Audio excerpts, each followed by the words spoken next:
Hello guys, ngayon pala ay magkakabit tayo ng engine slider sa ating XSR 155.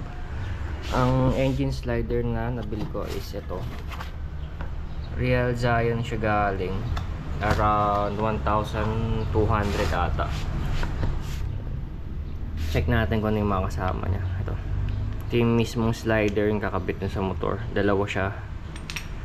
Tapos may kasama na siyang mga bolts, tsaka spacer. Yan naman yung isa. Tapos ito naman yung magduduktong sa kabilaang slider para mas sturdy siya.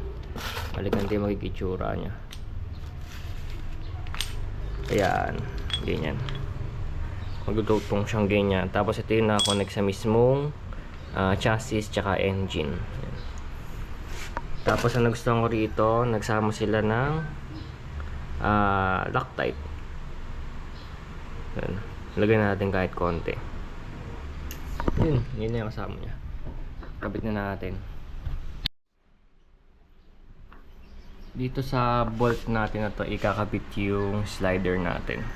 Bali, ganito yung magiging itsura niya. Yan, pag ganyan. Sakto lang yung haba niya. Hindi siya masyadong haba, hindi rin maiksi. Kabit na natin. Para mas madali natin siyang masuksok dun sa bandang likod ng engine natin.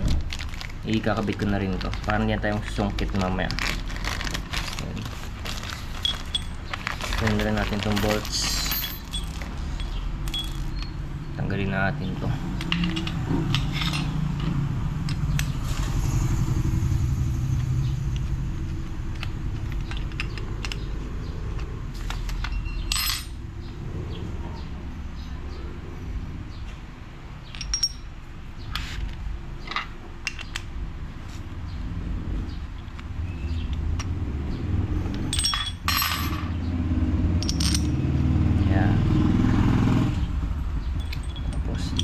Natin siya ng konting Loctite.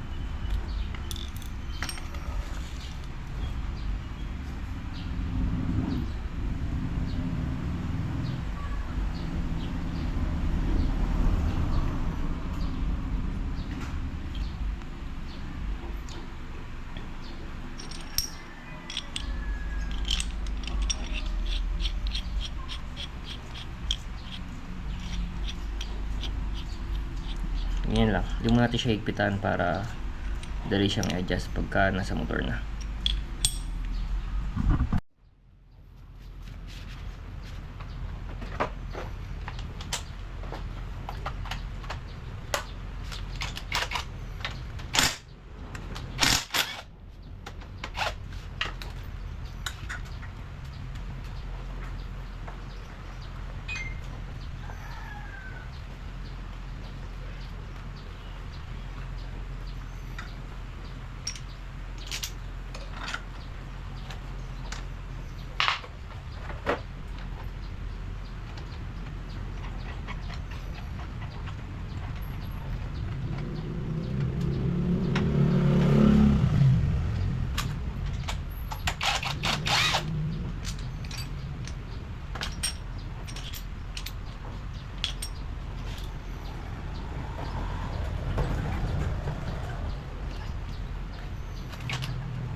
So, ito na guys, na ilagay ko na yung unang part, yung right side.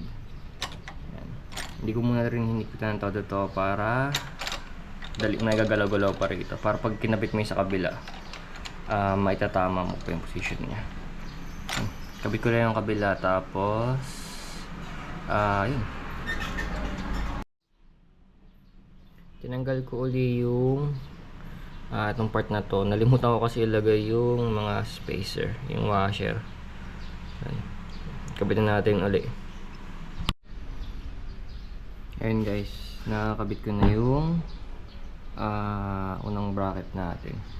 Sobrang sturdy niya once na napagduktong nyo na yung sa kabila. Ito. Ayan. Nagalaw. Sobrang sturdy. Ayan. Kabit ko naman itong mga to. Yan.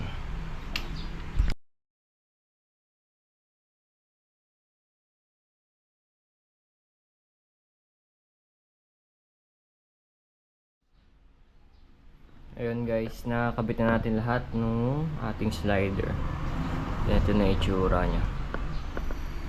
Yan, sobrang sturdy niya. Once na ako na-save niyan dun sa una kong XSR, bumaba ako ng motor tapos hindi pala naka-stand. Ganyan yung kumalang. Ang nangyari, walang damage yung motor, walang nagasgas sa tangke, walang nagasgas sa ibang part. Ganito yung kumalang sa kalsada. Yun lang.